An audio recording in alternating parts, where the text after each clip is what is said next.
I'm standing in the village of Frassor in Lebanon, from which my grandparents, my Siti and Jiddi, emigrated to Australia over 100 years ago. I was told at home to be very proud of my Lebanese heritage, but I wasn't too keen on telling the other kids how lucky they were to have people like us around. He sat right in front of the judges, so he was front row there from that night forth, you know, until he passed. He's a very influential man that he talked to the judges. I think he probably wanted to get up Kyle a few times. That's an unbelievable thing to want to do. There's a number of jokes I didn't mean that to be, which is not important right now. And it's more than ironic that Nicholas lost his life in his parents' homeland, Lebanon, and is now buried here in the Beirut War Cemetery.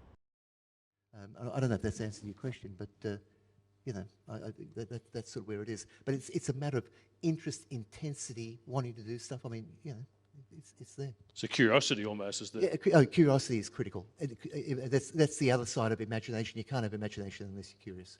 Yeah. How have you reconciled... I'm going to start a different question. My friends tell me that it's easy making the first billion.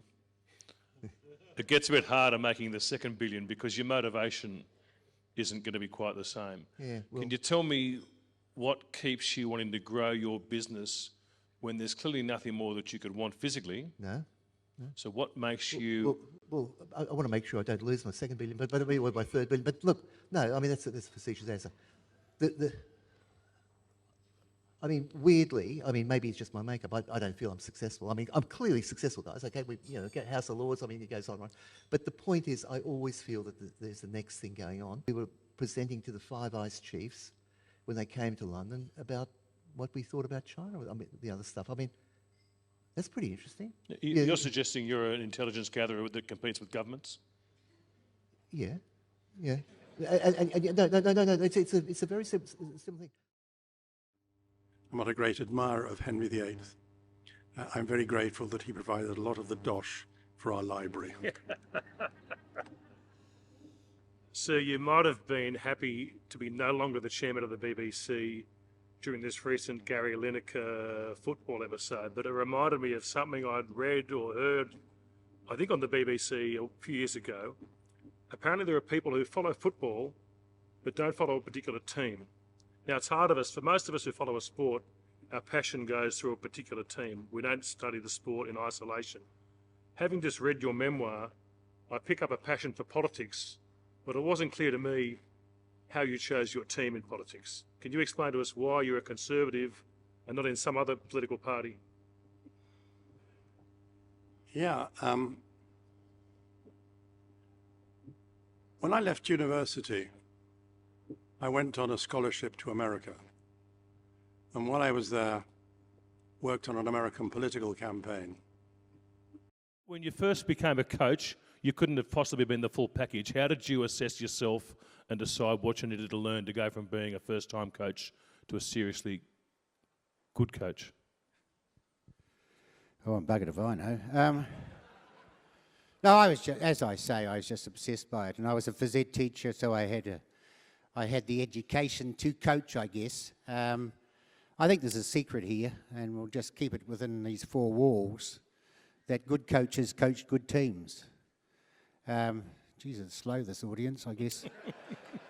I guess I'm in Australia. Steve went to Wales for 3 years against Ireland and England, 0% win ratio, against against Sanzar, 0% win ratio. His win ratio with Wales was 30% in the time he was there, and he ends up coaching the All Blacks. It can't be that hard to coach the All Blacks, surely.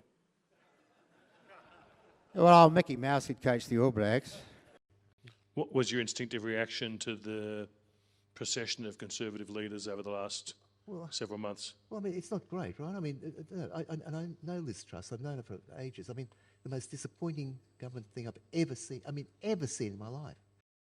When you look back at the various achievements in politics, of people who perceive that not much happens in politics, what are the places or situations where teams that you were on or led that you would point to and say, look at the difference we've made to this life of these people because of my role and my people in the political process? Well, people would, of course I was proud of what we tried to do in Hong Kong. The most difficult job I ever had was reorganizing the police service in Northern Ireland. Lord Hintze was at this same podium a few weeks ago. He reflected, I'd say, with some cynicism about the quality or the rate of change of leaders of the Conservative Prime Ministership. There's a famous Peter principle that says people rise to their level of incompetence, but no such barrier seems to exist. Can you tell me of the gold medal disappointments you've noticed in politics in the last year or two, in any jurisdiction as you see fit?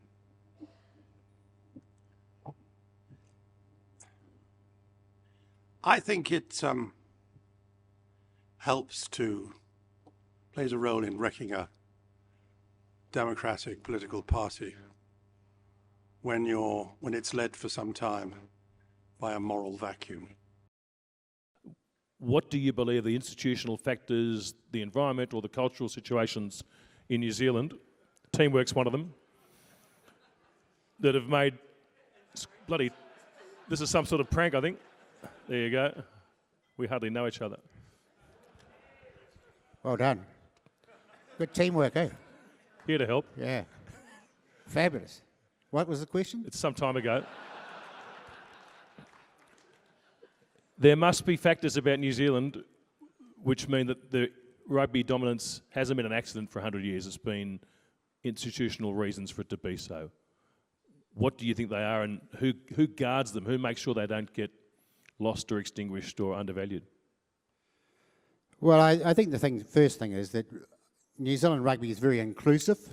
We share. I know you might have to look that up in the dictionary, you Aussies. It's nothing to do with sheep. Yeah, next question. Look, thanks for putting me back in charge. After the 2011 Rugby World Cup final on the field, Richie McCaw accepted the trophy, gave a speech and did not mention France once.